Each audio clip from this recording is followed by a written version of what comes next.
Bienvenue dans cette vidéo sur le yin-yang et la magie du yin-yang. Cette magie, vous allez le découvrir dans cette vidéo qui vous permet de comprendre le monde, de comprendre les autres, de comprendre la vie, de vous comprendre vous et surtout de comprendre à la fois l'énergie, les mouvements de l'énergie et à la fois comment on peut changer les choses et s'engager dans un vrai chemin de métamorphose. Souvent on reste bloqué dans des histoires qui reviennent, dans des problèmes qu'on n'arrive pas à dépasser, que ce soit d'un point de vue physique, la santé, la guérison, d'un point de vue émotionnel, mental, dans le couple, dans la profession, etc.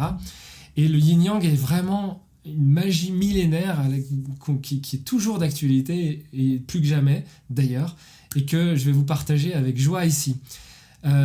Simplement, ça sera un cours que je vais vous partager, un cours que j'ai déjà enregistré pour ma formation professionnelle Unison Academy, donc une formation qui est destinée aux coachs, aux consultants, aux thérapeutes, à tous les professionnels de manière générale de l'accompagnement, de l'enseignement et du changement. Cette formation, j'ai réouvert les portes pendant quelques jours, il y a les inscriptions en ce moment, donc c'est pour fêter ça que je vous partage ce cours-là. Vous trouverez toutes les infos dans la description, vous pouvez aller voir le site, voir les conditions voir toutes les explications sur cette formation. Pour moi, c'est une nouvelle discipline que je suis en train d'inventer et de découvrir, c'est quelque chose qui me dépasse. Il y a beaucoup d'entrain en fait pour ça, c'est pour ça que c'est même devenu une entreprise, parce que il y a beaucoup d'élèves, beaucoup de gens qui ont envie de se former et beaucoup de gens qui ont envie de contribuer, tous les élèves actuels qui ont envie justement de contribuer à ça, c'est parce que ça apporte quelque chose de nouveau à mon sens, et donc c'est justement les chemins du changement, de la métamorphose, c'est pour ça qu'on va s'appuyer sur le yin-yang dès les premiers cours, qui vont nous servir, qu'on soit n'importe quel thérapeute, dans n'importe quel métier finalement on peut s'en servir dès qu'on veut transformer quelque chose. Donc on veut être coach, on veut apporter à la personne la possibilité de changer sa vie sur un point de vue particulier, soit réussir une compétition, soit simplement être plus heureux dans sa vie de couple, de famille, etc. Bon, ça c'est le coaching, il y a la thérapie, et c'est pareil, on a besoin d'avoir des outils et un chemin clair et balisé pour retrouver la santé et créer la guérison. Et c'est pareil dans une entreprise, si on voulait vraiment pouvoir la manager d'une manière fluide et circulaire, et pas d'ailleurs verticale, comme on le voit trop souvent. Et donc c'est une proposition Unison Academy, c'est de voir la vie d'une manière différente, et ça commence par le yin-yang, et vous allez voir les bases ici. Je vous retrouve en fin de vidéo pour faire le débrief. Profitez du cours, c'est cadeau, et c'est maintenant. Alors bienvenue dans ce cours sur le Taiji, c'est le nom qu'on donne à ce symbole, où on retrouve le yin-yang, mais c'est bien le Taiji, le nom du symbole. Et pourquoi alors je vous propose un cours là-dessus ? Eh bien, pour plusieurs raisons. Et la première raison, c'est déjà que ça m'a transformé la vie de comprendre ce symbole. Et de même redécouvrir ce symbole, parce que j'estime aujourd'hui que la plupart du temps, il est utilisé ou compris de manière erronée. Évidemment, c'est un symbole qu'on utilise dans la médecine traditionnelle chinoise, qui vient donc du taoïsme, qui a une histoire. Sachez cependant que toute l'histoire de la médecine traditionnelle chinoise repose sur des textes écrits avec des idéogrammes chinois, donc qui ne sont pas des mots, et que nous, on a cherché ensuite à traduire avec notre conception occidentale du monde. On a traduit les dessins et la symbolique. Et ça, c'est justement, on arrive à un point qui est important, c'est que ce symbole fait appel à notre intelligence symbolique. Oui, je vous ai parlé jusqu'à maintenant d'une intelligence analytique, d'une intelligence systémique. Et là, on fait appel à l'intelligence symbolique. Vous savez, par exemple, en hypnose, on va beaucoup utiliser les métamorphoses. C'est une technique de communication, une technique pour faire justement appel à notre intelligence symbolique pour bien comprendre les choses. C'est pour ça que, notamment, dans mes cours, j'essaye toujours de prendre des images qui reposent sur un fait symbolique qui vous permet de comprendre le cours d'une meilleure manière. Parce que l'intelligence symbolique, elle est tout le temps là, elle est autour de nous tout le temps. Et je veux dire, on l'utilise au quotidien, le symbole. Précisément, le yin-yang, c'est une manière d'utiliser cette intelligence symbolique pour décrire d'une manière étonnamment précise le fonctionnement du vivant. En fait, c'est la vie. Ce symbole-là, c'est le symbole de la vie. Et dans ce symbole, là, c'est que le début du cours, c'est que le premier cours. Dans ce symbole, on retrouve de nombreux mouvements et de nombreuses choses symboliques auxquelles on va s'intéresser. Alors, ceux qui ont déjà lu mon livre ont déjà une petite notion parce que j'en parle, mais on va approfondir ça. Enfin, sincèrement, je pense que Unison est né de ce yin-yang. Comme je le raconte dans le livre, bon, l'anecdote, c'est aussi que je m'appelle Fabien Malgrand, donc dans mon nom, j'ai la dualité, bien mal. Et j'ai compris ça bien plus tard, que je m'étais passionné par l'yin-yang et qu'en fait, j'avais ça dans mon nom. Donc, il y a une chose essentielle. Ça, c'est quelqu'un qui me l'a dit. Et à partir de là, j'ai changé toute ma vision. Et je suis allé plus loin que ce que cette personne m'avait dit, mais c'était le point essentiel. C'est que quand on dessine le tai chi, à la base, le peintre taoïste prend un disque en bois, et il le peint, il le recouvre complètement de noir. Ensuite, donc de peinture noire. Ensuite, il prend une peinture blanche, et il va, regardez bien ma souris ici, il va ici poser son pinceau, monter comme ça, faire le tour, redescendre et revenir. Ok ? Donc il va dessiner par-dessus le noir cet élan de peinture blanche là, en prenant soin de laisser un cercle noir ici. Donc un cercle noir qui est dessous la peinture blanche. Et ensuite il prend une goutte de peinture blanche qu'il laisse tomber au milieu du noir. D'accord ? Donc en fait on a un yin-yang en 2 dimensions. En plus de cette dualité qui est apparente, il y a un yin-yang en 2 dimensions. La première dimension, c'est que d'abord et avant toute chose, il y a le non manifesté, le vide, le néant, le champ des possibles. C'est-à-dire que le rond noir, le tout noir représente, donc le yin représente le champ des possibles. D'accord ? La matrice de tous les possibles, le champ du divin. De là, on va manifester quelque chose à travers la matière. D'accord ? On va manifester, on va montrer quelque chose qui du coup prend vie depuis l'invisible, donc depuis l'invisible de l'univers, hop, on manifeste quelque chose, le Big Bang, et on crée un univers. Cet univers, il crée la dualité. D'accord ? C'est-à-dire que là, on est dans un monde de dualité. Parce qu'il y a eu manifestation. Donc le fait même de manifester ce yang crée que d'un seul coup, on est dans une dualité apparente entre le yin et le yang, une dualité apparente. Ça veut bien dire que sous-jacent, il y a le yin qui est toujours là, même s'il ne se voit pas. Et ça veut dire aussi une chose, que le yang va croître, puis décroître et laisser apparaître le yin. C'est pas le yang croît, puis le yin croît à sa place et bouffe le yang. Non. Le yang croît, puis décroît en laissant apparaître le yin. Tout ce que je vous dis là, je voulais le dire en intro, mais je crois que je n'ai pas insisté assez là-dessus. Dans la majorité des livres de médecine traditionnelle chinoise, ils ne le disent pas, ils ne le savent pas. Et dans la majorité des livres, même, souvent, le symbole est à l'envers. Alors que là, on va voir qu'il a un sens précis. Il y a des grands taoïstes, même comme Mantak Chia, si vous connaissez, qui est très réputé, avec plein de livres, etc. Il faut regarder tous ses livres et ses publications, même sur Instagram ou quoi. Le yin-yang est toujours à l'envers. Donc, sincèrement, ça, c'est une science qui a été complètement oubliée et qu'on redécouvre avec Unison. Et vous allez comprendre que le sens a vraiment un sens et qu'il veut vraiment dire quelque chose. Pour l'instant, on va rester sur le cours sur la dualité, puis après, on évoque l'idée de sens et de métamorphose, de transformation, tout ce qui est lié derrière. Donc, première explication, là, il y a une unité cachée et sous-jacente. Tout le temps. Donc, ça nous ramène à ce que je vous disais sur le plan de l'être, sur le plan du divin, sur le plan de l'unité. Elle est ici. Donc, ça fait appel à votre intelligence symbolique et ça vous permet de comprendre à nouveau qu'avant toute chose, avant le manifesté, il y a le non manifesté. Que le non manifesté, donc dans la nuit noire de l'univers, de l'espace, préside au manifesté. Que le champ quantique, le vide qu'on trouve dans la matière de cette table, et de mon corps, et de mon esprit, de mon cerveau, partout, il y a beaucoup de vide dans mon cerveau, eh bien, ce vide-là, c'est précisément ce yin qui est sous-jacent, qui est en dessous. Donc, il y a une unité cachée et sous-jacente. Cette unité englobe l'apparente dualité dans une force d'harmonisation permanente, le cercle. Alors là, on arrive à une notion qui est le cercle, c'est l'harmonisation permanente, en cercle. C'est ce qu'on appelle l'homéostasie, je vous en avais déjà parlé. L'équilibre dynamique, spontané et permanent d'un système. La vie, toujours, et c'est pour ça qu'on va apprendre à jouer avec la dualité, donc accrochez-vous, ce cours-là, il va vous apporter énormément.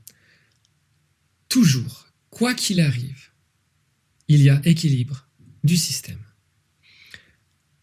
Et c'est pour ça que le cercle, alors la même personne qui m'avait dit que ce cercle était d'abord dessiné en noir et qui m'a fait comprendre plein de choses, m'avait dit un truc par contre qui est faux, c'est que on pouvait mettre le yin-yang dans tous les sens, c'est-à-dire qu'il pouvait tourner sur lui-même. En fait, le yin-yang ne peut pas tourner sur lui-même. Il y a toujours la montée du yang, le yang monte toujours, il ne va pas descendre. Il monte toujours, on le verra à l'est, il rayonne au soleil, enfin par exemple comme le soleil, il va monter à l'est ici, il va rayonner tout en haut, il va décroître et en décroissant, il va laisser apparaître la nuit dedans. Il y a toujours ce sens-là. Et donc en réalité, c'est pas tout le symbole qui tourne, c'est plutôt comme si on avait un curseur, donc regardez ma souris, qui elle se déplace. Et où qu'on soit, par exemple, ici, il y a un équilibre qui est différent qu'ici, qui est différent qu'ici, qui est différent qu'ici. C'est-à-dire, ici, il y a beaucoup plus dans mon système de yin que de yang. Mais il y a quand même du yang parce qu'il reste cette notion-là. Mais si je vais ici, là, il y a un yang naissant. Mais si je vais là, il y a beaucoup de yang ici.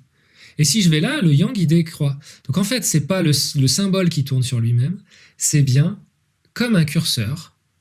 Et c'est le cycle de la vie. C'est pour ça que ce symbole, il doit être toujours dessiné comme ça, et que c'était oublié même en Chine, hein, on va trouver de façon historique des symboles dans tous les sens, mais à la base, au tout début, ce symbole, il était dans ce sens-là. D'ailleurs, sachez quand même que les Chinois ne disent pas « nous avons inventé tout ce savoir », ils disent « les peuples anciens nous ont transmis ce savoir ». Donc, on ne sait même pas qui a inventé et qui leur a transmis. En tout cas, dans leurs écrits, c'est ce qui transparaît si on fait un peu d'études de l'histoire chinoise. Soit dit en passant, j'en sais rien. Donc, ce que je veux juste dire, c'est que si on le prend dans ce bon sens, vraiment, et qu'on perçoit que dans un cycle, on fait toujours ce chemin, on va pouvoir se servir de ce chemin parce que c'est le chemin du vivant. Tout le temps, il y a ce chemin. Dans n'importe quel cycle, c'est-à-dire le cycle d'un couple, le cycle du vivant, de la naissance et de la mort, c'est-à-dire je nais, je crois, je grandis, je décroît et je meurs, et je recommence une autre vie. Dans les saisons, le printemps, la sève monte, etc., ça rayonne, le soleil au maximum, ça décroît, c'est l'automne, et c'est l'hiver, c'est la mort apparente, on voit rien du tout, et ça renaît, hop, on voit les petits bourgeons, etc. On voit toujours ça. Et imaginez que ce chemin que prend là ma souris, donc tout autour de ce symbole, ce chemin qu'elle prend, c'est le chemin de la métamorphose qu'on va utiliser, que vous allez découvrir à partir du mois prochain et que vous allez ensuite expérimenter. Ok ? Et dont on va se servir en praticien, maître praticien, pour aller encore plus loin, toujours se servir de cette route-là. Donc ce symbole, il doit être dans ce sens-là. Alors, le yin évoque ce qui est sous-jacent et non manifesté. Le yang, lui, ce qui est manifesté. Le yin évoque ce qui est sous-jacent et non manifesté. D'accord ? Donc c'est le noir dessous, caché. Tandis que le yang, lui, ce qui est manifesté. Ok ? Donc vous allez voir que quand on va comparer, par exemple, la nuit, c'est la nuit noire, elle est non manifestée par rapport au jour où on voit tout.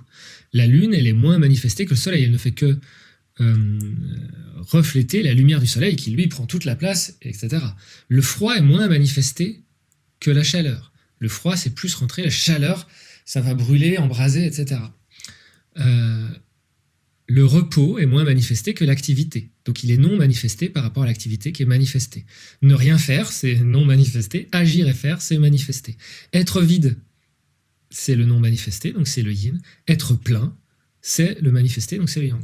Être réceptif, c'est le vide, c'est le yin. Être actif, c'est le yang, donc c'est le yang.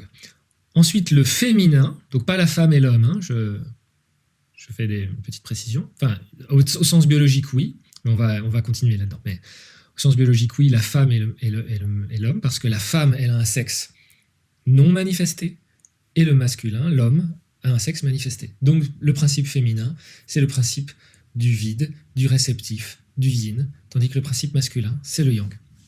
Et on a, du coup, par essence, eh bien, le senti, l'intuition. Le senti, c'est peut-être un terme dont vous n'êtes pas habitué, mais c'est un terme que j'utilise pour parler de non pas ce ressenti, mais c'est ce qu'on appelle l'intuition, le senti qu'on peut avoir dans une main pour dans un travail énergétique, par exemple. C'est le féminin, c'est le réceptif. J'ai aucune intention et je me mets en état de réception. J'ai aucune intention, c'est-à-dire je ne suis pas plein d'une volonté, non, je n'ai pas d'intention. Je me mets en réception, en réceptivité, et là je perçois, c'est une manière yin et féminine d'agir. Donc je peux faire pareil avec un client, avec un patient, c'est-à-dire laisser venir être en réception sans vouloir appliquer des techniques. Alors que tout mon savoir, ma compréhension, ma logique, etc., mon raisonnement, c'est la manière yang de comprendre et d'agir.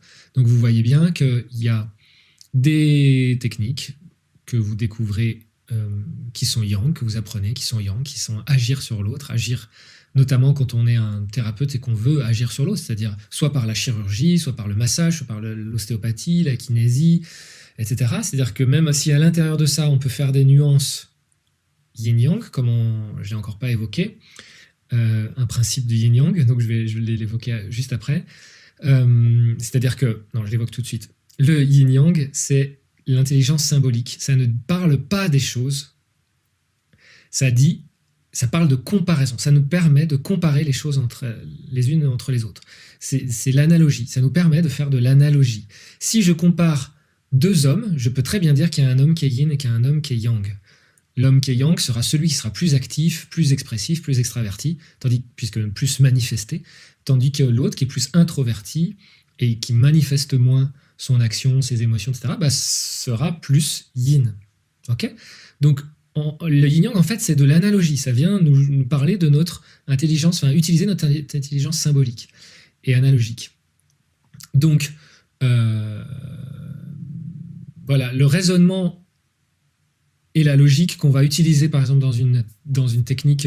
alors voilà, c'est ça où je voulais en venir. Dans l'ostéopathie, par exemple, qui peut être tout à fait... Il peut y avoir des ostéopathies plus yin, où on va se connecter à la respiration des membranes, etc., au mouvement des membranes, et il ne va pas se passer grand-chose, a priori, visiblement. Je sens quelqu'un qui a ma main sur mon bassin, et puis voilà, donc ça c'est une ostéopathie plus yin, tandis qu'une ostéopathie qui va plus agir soit sur des étirements, soit sur des craquements, etc., des craquements qui sont un langage abusif, mais qui est une ostéopathie plus visible, plus interventionniste, elle sera plus yang.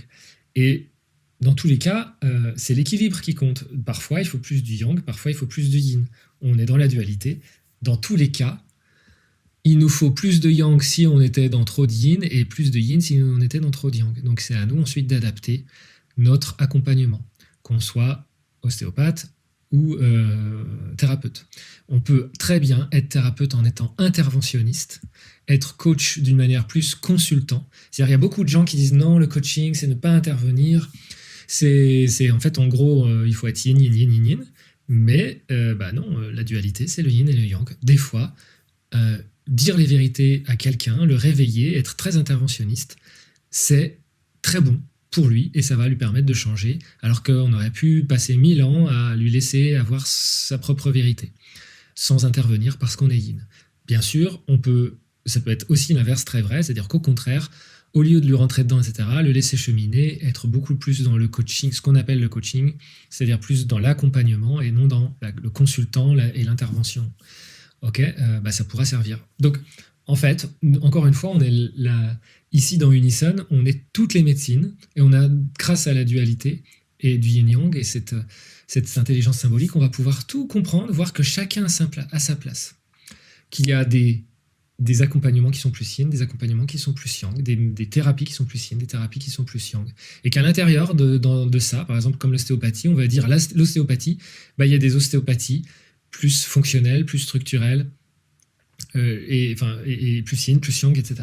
Donc, comme dans un être humain qui va être un homme, par exemple, donc il est manifesté, donc il est yang par rapport à une femme, eh bien, il peut potentiellement avoir beaucoup d'énergie émotionnelle yin, c'est-à-dire que son physique est plus yang que le physique de la femme, puisqu'il a un sexe qui sort, mais son émotionnel est potentiellement plus yin que l'émotionnel d'une autre femme qui va être plus guerrière que lui, alors que lui, il préfère être dans l'intuition et la réceptivité.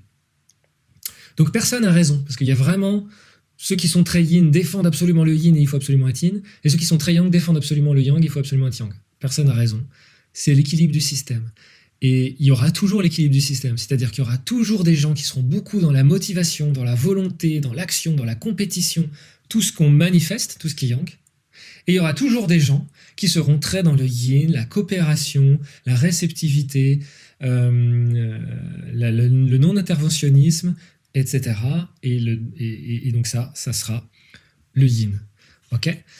C'est pour ça que quand je vous avais parlé du développement personnel, ben c'est le yang, on se développe, on cherche à grandir, on cherche à s'améliorer, on cherche à faire, à exprimer nos désirs, à améliorer notre personnalité, notre ego. Donc cette personnalité-là qui est le manifesté, tandis que le yin qui est l'être non manifesté, d'accord, qui est l'être dans la calèche là, lui, ça, ben, si on veut le retrouver, on va plutôt faire du dépouillement personnel, c'est-à-dire donc faire décroître la personnalité, comme c'est indiqué ici, d'accord, ça croît et ça décroît, donc là on va faire décroître la personnalité pour laisser apparaître l'être authentique.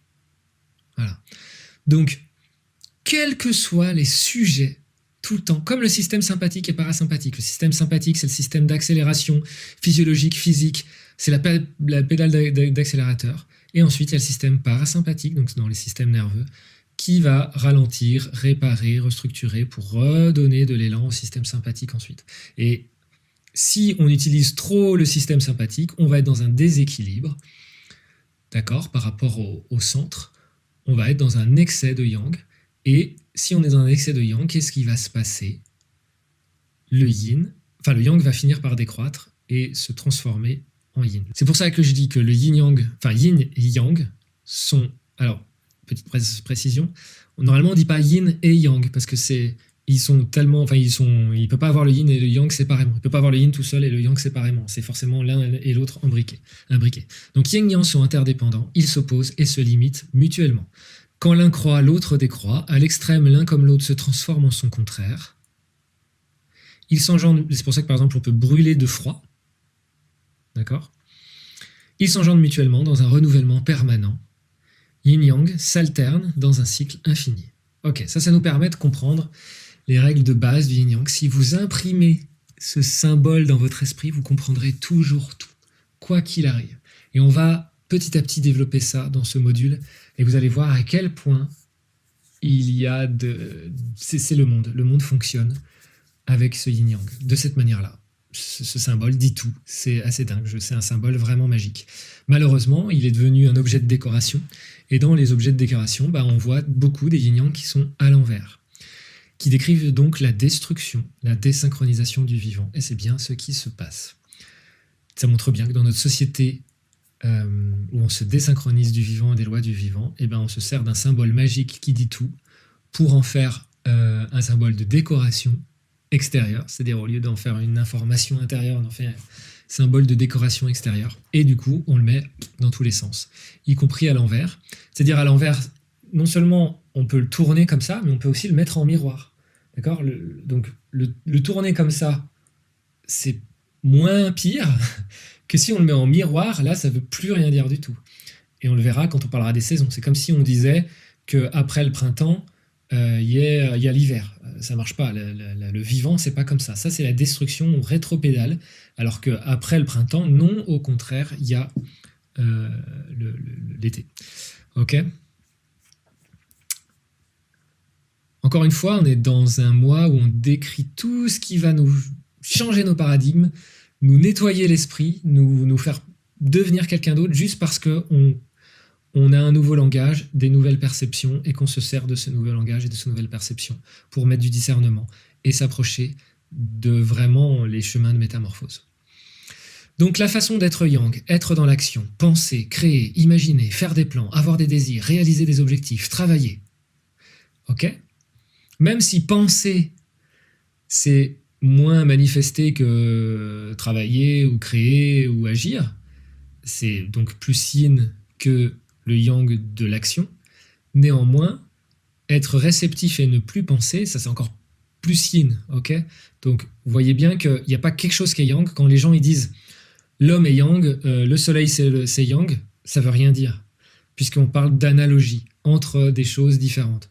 Le soleil est yang par rapport à. L'homme est yang par rapport à. Mais ça ne veut rien dire. Il n'y a rien qui est en soi yang ou qui est en soi yin. C'est que l'intelligence analogique et symbolique. Donc dans cette façon d'être yang, les trois plans de la dualité sont actifs. Notre énergie est pleine de pensées et de désirs, et elle est exclusivement employée à la réalisation des objectifs plus ou moins décidés, plus ou moins conscients, mais néanmoins omniprésents. Le chef d'entreprise, la personne qui agit, cette société est comme ça en fait. Cette société, elle regarde vers l'extérieur et doit agir sur l'extérieur. Tout le temps. Donc on est dans le stress, on est dans l'action, etc. Ce qui fait que d'ailleurs, on a beaucoup de problèmes d'insomnie, puisque on est dans le yang, et toute la journée on est dans le yang, et au moment où on doit s'endormir, on est encore dans le yang en fait. Alors que c'est le moment justement où la nuit nous invite à repasser dans le yin et réparer l'excès de yang de la journée. Sauf que si on est allé trop loin, on n'y arrive plus. Du coup, à s'endormir. S'il y a un emballement du yang. Donc ça, c'est la façon d'être la plus commune et la plus valorisée dans notre monde occidental moderne, par opposition au monde oriental ancien, pas au monde oriental moderne qui, dans tous les cas, comme en Chine, maintenant il n'y a plus rien de cette philosophie. Enfin, plus grand-chose. Ok, donc ça, effectivement, on est dans une civilisation, je vous l'ai dit, qui est tournée vers l'extérieur. Donc la science, c'est l'étude de l'autre. C'est pour ça qu'à l'école, on est dans une civilisation où à l'école, on nous apprend l'étude de l'autre, l'étude des autres pays, l'étude de l'histoire de quelqu'un d'autre, l'étude des écrits qui ont été faits par quelqu'un d'autre, des découvertes qui ont été faites par quelqu'un d'autre, etc., mais on ne nous apprend rien sur soi. Okay, la science qui a été étudiée sur l'autre, ce n'est pas la connaissance de soi. C'est-à-dire combien d'élèves sortent du lycée en sachant véritablement où sont leurs organes, quels sont leurs rythmes biologiques, comment ils peuvent respirer mieux, digérer mieux, se reposer mieux, quelles émotions, ça la subjectivité on a à nier, parce que le but de la science c'est l'objectivité, surtout pas la subjectivité qui elle est non manifestée. L'objectivité c'est les causes, regarde, qui sont manifestées, donnent toujours les mêmes résultats. D'accord ? Donc tout le principe de la science qu'on essaye de nous imposer en disant voilà, on va gérer le monde que d'un point de vue scientifique, qu'avec des arguments scientifiques, c'est qu'une vision des choses.